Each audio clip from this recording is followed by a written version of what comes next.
upside down into the fat.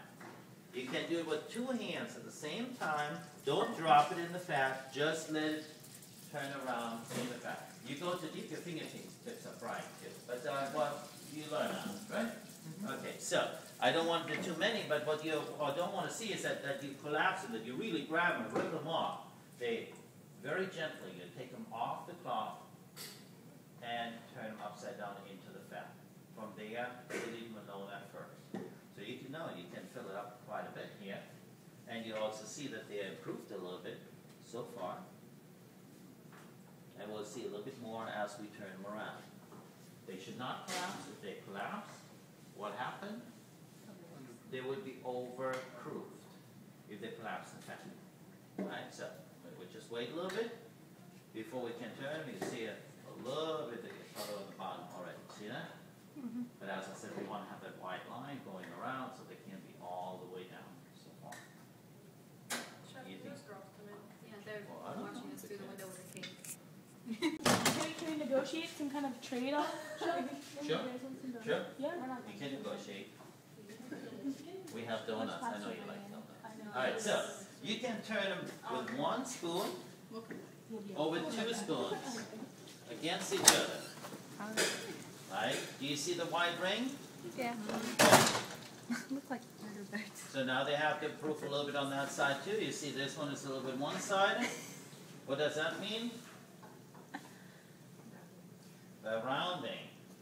If you have it perfectly rounded, should work. Nobody bothered to use the electric rounder. But Way too sticky to do that. Yeah. it would have been. You want to practice that way, right? And 60 with 3 people or 65 where you're supposed to get out, should be able to do, right? See the white ring stays? That's what we want. And most certainly all around. See, it's a little flat on that side, a little bit bigger there, an air bubble. We see here, there's some air bubbles on those donuts there as well. But those are all good.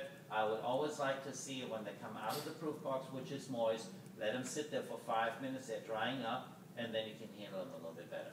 A little bit skin, maybe they don't stick to your fingers. All right? So do you want us to go ahead and finish the rest of these off? Basically, about half go in here, and then finish off and do the other half. All right? Just a little bit longer, and then we can take the tray I'll put on the side and put the next one in. Okay? When they're coming out, do we have the sugar over here? Yeah, it's in front of your Do we have table. that bin? Kelly, can you bring that? Oh, never mind.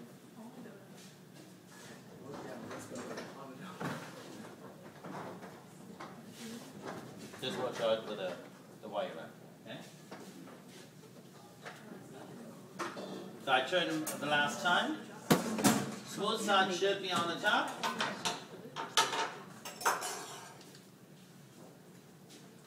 Then we take them out, we roll them in the sugar, and we can place them right onto the paper and sheet pan. From there, we got to go to the table, let it cool off a little bit further, and put the filling in if you like. Alright?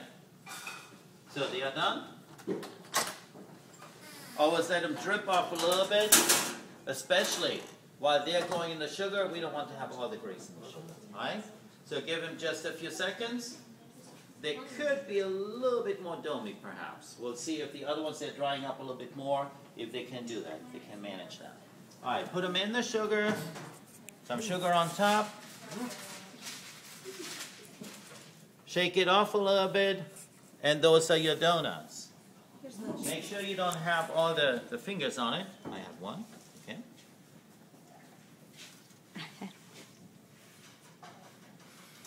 Almost touched it. Very good. All right. And let them cool off a little bit. That's all you need to do.